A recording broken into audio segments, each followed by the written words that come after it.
The air was thick with perfume, regret, and the scent of old wood polish. I stepped through the front door, my palms clammy against the cool leather of my bag. The house hadn't changed since I was a teenager. Same faded photos on the wall, same brass lamp in the corner, still leaning slightly to the left like it always had. Time had frozen in these walls, but the people inside had not. They were all there. Aunt Marie perched at the edge of the couch, fingers clutched around her rosary like it could save her from the awkwardness hanging in the room. My cousin Daniel stood near the fireplace, shifting his weight from foot to foot as if standing still was too honest. And then there was him, my brother, Michael, standing like he belonged there more than anyone else. Confident, controlled, exactly how he's always wanted to be seen. I caught his eye. He didn't nod, didn't smile, just watched. Like I was an unwanted guest at a party he threw. The murmur of conversation died when I entered. Chairs creaked, throats cleared. I could hear the tick of the old wall clock louder than anything else. No one said it out loud, but I felt it. I wasn't supposed to be here. "Glad you made it," Aunt Marie said, finally, voice tight, forced. The kind of greeting you give to obligation, not affection. "Wasn't sure I should come," I replied, more to myself than anyone else. Michael walked over slowly, his footsteps deliberate against the hardwood floor. He didn't stop until he was inches from me. His eyes, so much like our father's, cold and unreadable. "You don't get to speak here," he said. Just like that.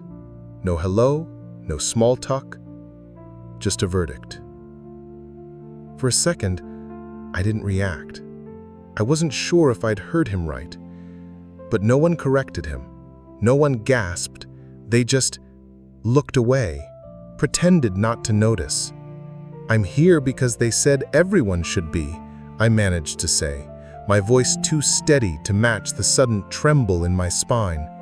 "This isn't about you. Not today," Michael said, and then turned his back to me. It didn't matter what I had rehearsed on the drive over. It didn't matter that I had every right to be there. I could feel the invisible wall between me and the rest of them. Years of distance, of silence, of things left unsaid. The lawyer, a wiry man in a gray suit too large for his frame, cleared his throat and opened a folder. "If we're all here..." But were we? I looked at the chair in the corner. Dad's chair. Empty now, of course. But not really. He filled that space more than any of us ever could. Even in death, he was the center of the room. The reading began. Legal words swirled in the air, impersonal and sharp. Names were called, items were listed. Smiles flickered and faded as truths were revealed in neat bullet points. But I barely heard it. My gaze stayed on the window where the light outside was beginning to fade.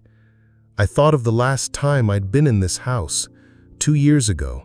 Dad had already started forgetting names, but he still knew mine. He always remembered mine. And when I told him I was leaving town, he just nodded and said, "You always did know when to walk away." Maybe he was wrong. Maybe this time I shouldn't have come back. Michael's voice cut through the room again, louder now. "Let's not pretend this is some family reunion. We all know why she's here." She was me. Not even my name. Still no one said anything. I stood there, unsure whether to speak or sit or scream, but I did none of those things. I turned slowly, my hand brushing against the doorknob, cold and final. I didn't leave. Not yet. My hand rested on the doorknob, cold and indifferent, but something, maybe defiance, maybe something softer, kept me still. My breath felt heavier than my body. Behind me, the lawyer's voice carried on, but it was just sound now. I let go of the door slowly, not because I had changed my mind, but because I hadn't yet decided what kind of silence I was willing to live with. I stepped away from the entrance and moved toward the back of the room, choosing the chair nearest the window. No one invited me to sit. No one acknowledged the shift. I watched my brother's posture stiffen slightly, like the air had changed and he didn't approve. Let him not approve. That was nothing new. Growing up, Michael and I had always lived on opposite sides of the same war. Not enemies, not allies, just two people trapped by blood and house keys. He was always the golden boy, the structured one, the shadow that stretched long across every hallway. I was the margin note, the afterthought, the noise. And yet, in the quietest parts of our father's attention, I saw something he didn't. Our father was not a man of many words, but when he did speak, it was deliberate. When I told him I didn't want to go into law like the rest of them, he didn't lecture me. He looked out the window for a while and said, "You're allowed to want different things." Michael never forgave me for that. Not for disappointing Dad, but for being the one he still protected, even in disagreement. Now, years later, that quiet loyalty was gone, or buried, or both. I wondered if any part of it had found its way into that folder the lawyer was reading from. Probably not. People rewrite their legacies when they know time is short. The lawyer droned on. Real estate, bonds, the cabin, the car. Every item sounded like it belonged to someone else, some fictional man none of us really knew. My father had always been more presence than possession.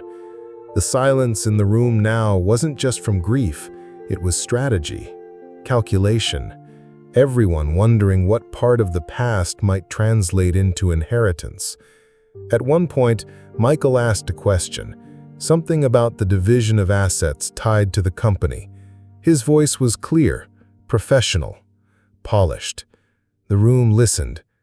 When I spoke, years ago, about the way Dad used to wake me up to watch thunderstorms because he thought they taught humility, no one listened.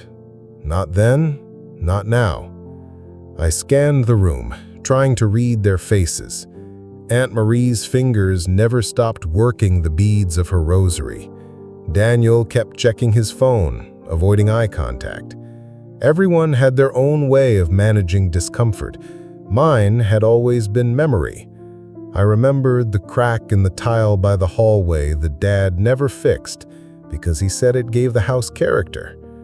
I remembered the sound of the old record player when we danced to Nina Simone, just the two of us, after Mom died. I remembered the last letter he sent me, barely a paragraph, telling me he was proud even though he didn't understand my choices. Michael burned that letter. I never told anyone.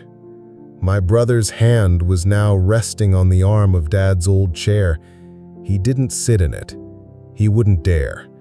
Not because he thought it was wrong, but because he couldn't let it look like he needed it. That chair had seen more of our father than any of us ever did. "Let's move on," Michael said, interrupting the lawyer mid-sentence. No one objected. I almost did, but the words stalled on my tongue like everything else I had ever wanted to say to him. The lawyer hesitated, then flipped to another page. His expression changed. Just a flicker. Something unreadable passed across his face. He adjusted his glasses, cleared his throat again, and began to read. "As per the enclosed letter written by Mr. Joseph Langston," he began. And just like that, the room inhaled. Something shifted, subtle but sharp. My fingers curled slightly around the arm of the chair.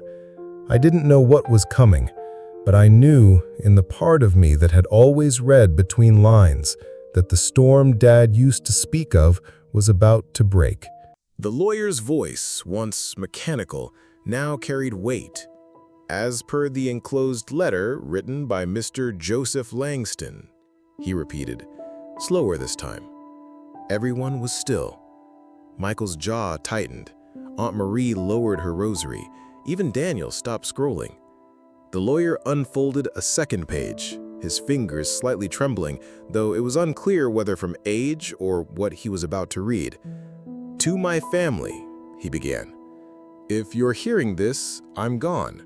But I trust that you're all in the same room. God help you if you're not." A pause. A few uneasy smiles. "This letter isn't about money. You'll sort that out, I'm sure. I know how much you love sorting things. This is about something else. Something I never got around to saying. About my daughter." My heart caught. I didn't look up. I didn't move. "She's been the most misunderstood soul in this family. Not perfect, no, but none of us are. What I admired in her wasn't how she stayed, but how she left. She walked away from all this noise and still kept her voice. That takes courage. That's something I lost somewhere along the way." I felt the room pull away from itself. The distance between me and the others that had felt so permanent shifted. "I know some of you think she walked away from us, but the truth is, we stopped walking toward her a long time ago.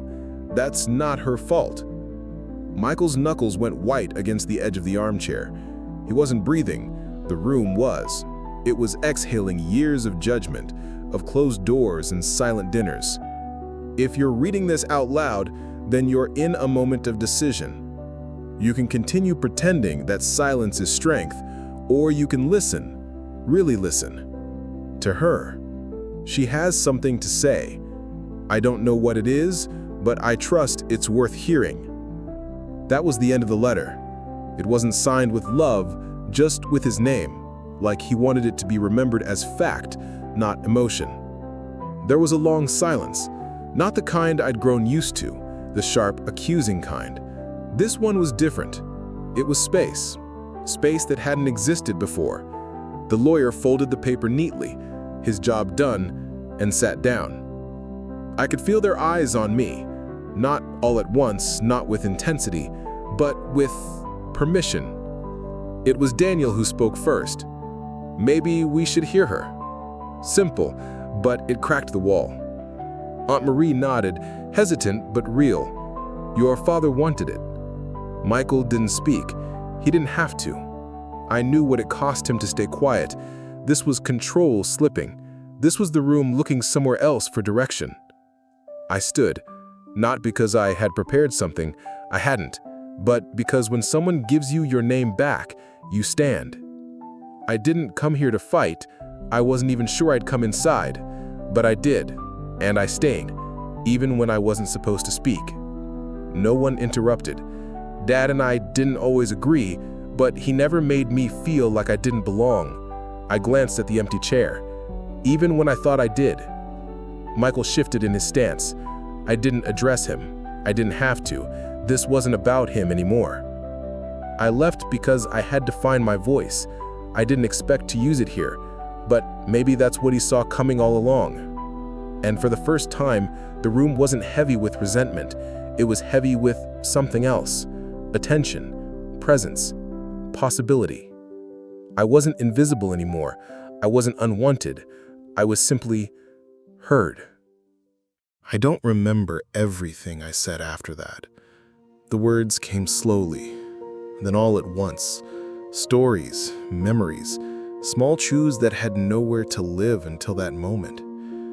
I didn't try to justify the years I was gone. I didn't apologize for walking away. I only spoke of what I saw, what I felt, and what I learned in the quiet places no one else had bothered to visit. No one interrupted. Even Michael. That was the part that surprised me the most. He didn't leave, didn't argue, just sat, shoulders tense, lips pressed thin. But he stayed. And that was more than I expected. When I finally stopped, the room stayed silent for a few long seconds. It wasn't the silence of discomfort this time. It was the kind that comes after a storm, when the world is still deciding how to begin again. The lawyer collected his papers. The session was over, at least in the legal sense, but something else had been settled. Something that didn't need signatures or witnesses. I hadn't come for approval, and I didn't get forgiveness. What I got was something rarer: acknowledgement. As the family began to rise and move, slowly, cautiously, I stayed seated for a moment longer. The light from the window had shifted, stretching shadows across the room. The day was aging. So were we. Daniel gave me a look on his way out. Not a smile, not pity, just something open. Aunt Marie placed her hand gently on my shoulder as she passed, and though she said nothing, the gesture spoke the language of mothers and sisters and women who never quite learned how to say what they felt. Michael was the last to stand. He walked toward the door, paused, then turned halfway back. "He kept your letters." He said just that. Nothing more, but it landed. Because I hadn't known, and because for Michael, that was as close to peace as he'd ever offered. After they left, I wandered through the house, each room holding echoes of different versions of ourselves. In the hallway, the crack in the tile was still there. In the living room, Dad's chair sat untouched. I ran my fingers along the worn armrest one last time before heading to the door. Outside, the air was cooler than I remembered. The sky was beginning to dim, that in-between light where things aren't quite day or night. I didn't look back when I left, not because I was running away again, but because I didn't need to. This time, the door didn't close behind me. It stayed open, even if just a little. And sometimes, that's enough. A week passed before I returned home. The city felt louder than I remembered. Car horns sharper, voices faster, everything moving as if the world hadn't just shifted under my feet. I unpacked slowly, letting silence fill the apartment. No longer something to escape, but something I could now sit with. I opened the envelope I had carried back with me, Dad's last letter to me, the original. I didn't read it right away. I just held it, the weight of it grounding me in a way nothing else had for a long time. In the days that followed, nothing dramatic happened. No surprise phone calls, no family reunions, but something had softened. Daniel sent me a photo of an old birthday party, me and Michael as kids, faces smeared with cake and suspicion. Aunt Marie mailed me a small prayer card with a handwritten note. "I'm sorry we didn't listen sooner." And Michael, he didn't reach out, but he didn't shut the door either. That mattered. One night, I dreamed of Dad. We were in the kitchen, Nina Simone playing low on the radio. He was making coffee like he used to, slow, methodical. He didn't say much, just handed me a mug and said, "Tastes better when you wake for it." I woke up before I could respond, but the warmth of that dream lingered for days. I started writing again, not for anyone else, just for myself. Little reflections, pieces of memory, not stories really, just fragments. I didn't need to explain them. I only needed to release them. At some point, I realized I had begun forgiving. Not entirely and not all at once, but the tightness I used to carry in my chest had loosened. I stopped expecting people to be different and started letting them be. Even Michael, especially Michael. Forgiveness isn't always a conversation. Sometimes it's just a decision not to carry the anger another step further. Dad used to say the truth was like light coming through an old window, never perfect, always cracked, but still enough to see the room. That day in the living room, when they asked me to speak, was the first time I saw the room for what it was. Broken, yes, but also open. And that made all the difference. I kept his letter. I didn't frame it. I didn't put it in a drawer. I kept it near my desk, folded and worn, the way truth often is. When I feel the silence creeping back in, I read it, not to remember him, but to remember myself. Some doors you close, others you leave slightly open, just enough for light to get through. And that's enough.